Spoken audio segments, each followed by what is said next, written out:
चलो भाई देखो अब मैं क्या करता हूँ। इन्होंने एक नया फितना ये खड़ा किया कि वो नौजुबिल्लाह हज़रत हसन की सुन्नत पूरी करने के लिए जा रहे थे कि मैं तो जाके मसले खत्म कर दूंगा, आपको दस्तबरदार हो जाऊंगे यजीद के हक में। और ये देखें इन लोगों ने इस किस्म के भी जाली काम रहे हैं। वो कहते हैं कि जी अगर सलाउद्दीन यूसुफ ने भी लिखा है ना ये बात कि जी अगर यजीद ने बदला नहीं लिया कातलीन हुसैन से तो हजरत अली ने भी तो कातलीन उस्मान से नहीं लिया।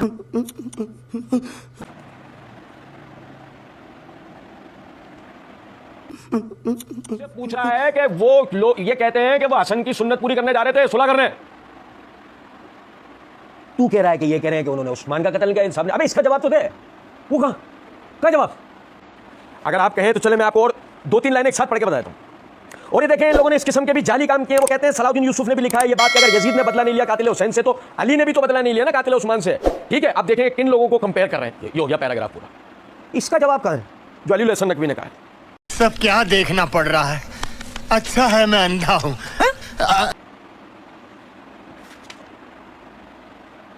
हाँ, ये हकीकत है।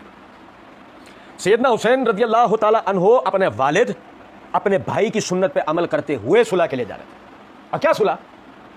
बेत लेते इन शरारतियों से और तफवीज कर देते यजीद के हाथों पे। बिल्कुल ऐसे जैसे बड़े भाई हसन ने इन शोरिशियों, साजिशियों, शरारतियों से बेत ली और माविया रज़ियल्लाहु अन्हु के हाथ पे तफवीज कर दी। वाह वाह वाह वाह जी वाह। क्या है मुआहदा तहकीम, क्या है सुलह हसन और क्या करने जा रहे थे हुसैन, मिला के देख लो। क्या तुम्हारे अब्बू का जिक्र होता तो कोई मसला ही नहीं था, क्योंकि तुम्हें देख के अंदाजा होता है कि किस किस्म के गैर दानिशमंदाना फैसले करने वाले लोग होंगे। समझे हो बात का मतलब? या नहीं समझे? मिर्जा जी ये गैर दानिशमंदाना फैसला है।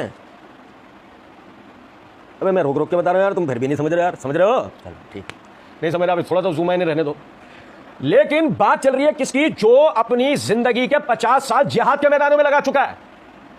वो खतरे को कई किलोमीटर दूर से भांपने वाला शख्स था। वो एक मुजाहिद आदमी था।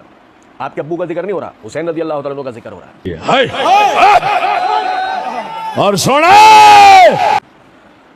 एक मुजाहिद आदमी, सिपाही आदमी, फौजी आदमी खतरे की जगह अपने बीवी बच्चों को क्यों लेकर जाएगा? जबकि उसको यह हो कि मेरे साथ कुछ भी हो सकता है। ऐसे हालात के अंदर वो अपने बीवी बच्चों को क्यों लेकर जाएगा? सोचे, बनाओ स्टोरियां बनाओ। आप तो चैंपियन हो स्टोरियां बनाने के। इस पे बना, किया तो था तुमसे सवाल, घुमा गए तुम कहानी, दिया नहीं तुमने जवाब।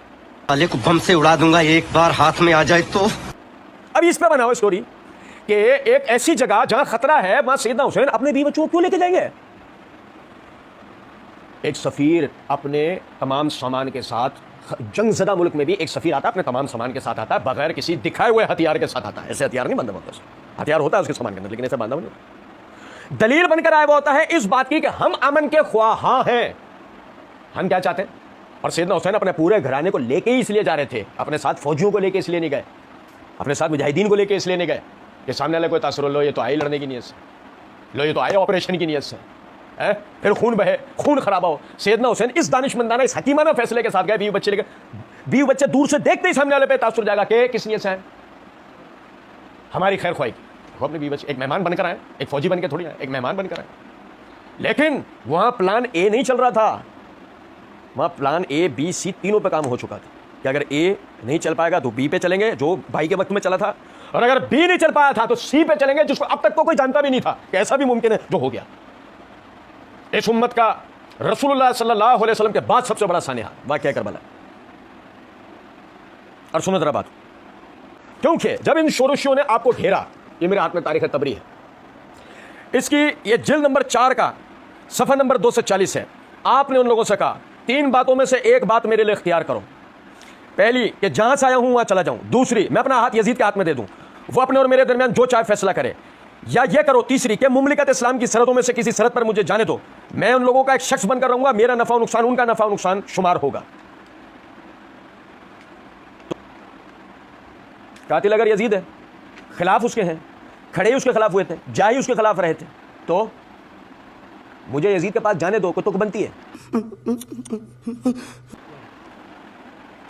ये है कातिलीन। कौन? जो सामने खड़े हैं। कौन? जिन्हें मिर्जा जी बचाना चाह रहे हैं।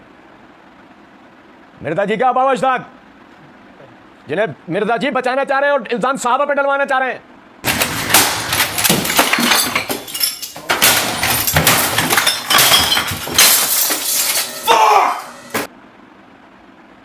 यजीद के पास क्यों जाने दो? और आगे सुनो, उससे बड़ी बात है आगे। तो इब्ने ज़ियाद के पास यह खबर पहुंची, हुसैन रज़ियल्लाहु तआला ने ये जुमले कहे, इब्ने उमर बिन साद ने वहां से खत भेजा। इब्ने ज़ियाद ने कहा यह ऐसे शख्स का खत है जो अपने अमीर का खैर ख्वाह अपनी कौम के ऊपर शफीक है। अबे भाई दी एंड है ये एक ऐसे शख्स का खत है जो अपने अमीर का खैर ख्वाह और अपनी कौम पर शफीक है।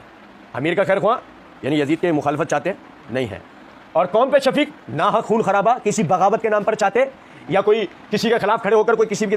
सैयदना हुसैन ऐसा कुछ भी नहीं चाहते थे, मिर्जा ये बनाना चाहता है। ये बड़ी अच्छी बात कही आप। कुछ बात समझ रहे हैं या नहीं? अच्छा जी, और देखें, सुने जरा बात को, छोड़ो यार इब्ने ज़ियाद को। सही आदमी नहीं था इब्ने ज़ियाद। इब्ने ज़ियाद सही आदमी ऐसे ही है ना मिर्जा जी, तो ऐसे ही कहते हैं। और छोड़ो, तीन शराइत को भी छोड़ो, और इसे भी छोड़ो कि इब्ने अब्बास सैयदना हुसैन रज़ियल्लाहु तआला अन्हु इस मकसद के लिए नहीं जा रहे थे, इसे भी छोड़ दो। ये मेरे हाथ में तारीख इब्ने कसीर है, इसकी ये जिल्द नंबर 8 का सफ़ा नंबर 1038 है। यजीद को जब पता लगा कि हुसैन रज़ियल्लाहु तआला अन्हु मक्का से जा चुके हैं और इरादा कूफे जाने का है, तो इब्ने अब्बास रज़ियल्लाहु अन्हु को उसने ख़त लिखा। यजीद ने इब्ने अब्बास रज़ियल्लाहु अन्हु को, चलो मैं पढ़ के नहीं सुनाना चाहता क्योंकि मैं यजीद की कोई तारीफ ही नहीं करना चाहता किसी भी तरह की, लेकिन मैं इब्ने अब्बास रज़ियल्लाहु अन्हु का जवाब की अहमियत क्या है वो समझाने के लिए आपको यजीद का खत पढ़ के बता रहा हूँ। यजीद ने इब्ने अब्बास रज़ियल्लाहु अन्हु को खत लिखा और कहा कि मुझे पता लगा है कि हुसैन मक्का से चले गए। ये मैं सफ़ा नंबर 1037 पढ़ रहा हूँ, पहले फिर 1038 पढ़ूंगा। नहीं देखा, पूरा देखा। यजीद ने इब्ने अब्बास रज़ियल्लाहु अन्हु को खत लिखा और कहा कि मुझे पता लगा है कि हुसैन मक्का से चले गए। ये मैं सफ़ा नंबर 1037 पढ़ रहा हूँ, पहले फिर 1038 पढ़ूंगा। कि मुझे पता लगा कि सैयदना हुसैन जो है वो मक्का से चले गए हैं, और मेरा ख्याल है कि अहले मशरिक से कुछ लोग उनके पास आए थे, अहले मशरिक से कूफा, और उन्होंने आपको यानी कि खिलाफत की रुग़बत दिलाई है। उन्होंने आपको खिलाफत की रुग़बत दिलाई है और आपको उनके मुतालिक तजुर्बा है, आपको उनके मुतालिक तजुर्बा है और उनकी हकीकत की खबर है। और अगर उन्होंने ऐसा किया है तो उन्होंने कराबत की पुख्तगी को तोड़ दिया है। और आप अहले बैत के बुजुर्ग और भले आदमी हैं, आप अहले बैत के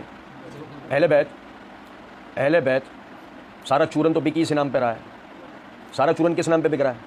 अहले बैत। ये यहाँ ध्यान में रखना, ये अहले बैत, ये किसी और की गवाही हो ना तब ये अभी हम ना उमर बिन साद पढ़ रहे हैं ना इब्ने ज़ियाद पढ़ रहे हैं। ये सुनो जरा बात, इब्ने अब्बास का तो भी जवाब आएगा, अहले बैत का भी जवाब आएगा। सुन, आप अहले बैत के बुजुर्ग और भले आदमी हैं, उन्हें इंतशार की कोशिश से रोकिए, उन्हें इंतशार की कोशिश से रोकिए। और उसने आपकी तरफ मक्का और मदीना में रहने वाले कुरैश की तरफ से वो चंद अशार पढ़ के वो भी भेजे। बहरहाल इब्ने अब्बास रज़ियल्लाहु ने उसको जवाब में लिखा, मुझे उम्मीद है कि सैयदना हुसैन रज़ियल्लाहु तआला अन्हु का सफ़र ऐसे किसी मामले के लिए नहीं होगा जो गैर पसंदीदा और सोना अल्लाह की कसम यार, नहीं समझे हो कुछ बात।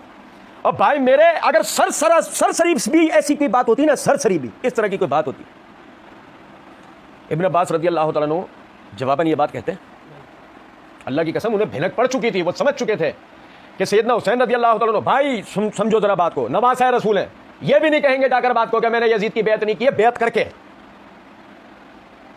किसी नाम पे झूठ नहीं बोलेंगे। अभी बेयत की नहीं है, इसलिए नहीं किया कि वहां जाके क्या कहना है, लो करो मेरी बेयत, जैसे बड़े भाई ने कहता ला करो मेरी बेयत, कर ली सबने बेयत यजीद के हाथ पे तफवीज़। ये भी नहीं करेंगे कि बेयत कर ली और अब जाके वहां बोले कि बेयत तो नहीं हुई, ला करो मेरे हाथ पे बेयत। और ऐसा भी नहीं करेंगे कि बेयत करके तोड़ दें, क्योंकि सही मुस्लिम में क्या हदीस है, जब तुम्हारे दरमियान एक खलीफा की बेयत हो जाए, दूसरा उसके खिलाफ खड़ा हो, उसको कत्ल कर दो, क्योंकि वो मुसलमानों की जमात में इंतशार करना चाहता है। वो फ़कीह थे, वो मुजाहिद थे, वो आलिम थे, वो फाजिल थे, वो नबी के नवासे थे, वो बातों की बारीकियों को समझने वाले थे। यही वजह है बेयत नहीं की, झूठ बोला नहीं, इस्लाह की नीयत से जा रहे थे, बड़े भाई की सुन्नत पे अमल करता। लेकिन जब एक पहले ही कौम देख चुकी है कि एक दफ़ा हमारे साथ हो गया वाक़या, तो प्लान सी तैयार। अब ऐसे थोड़ी होगा, तो प्लान सी पे अमल होगा।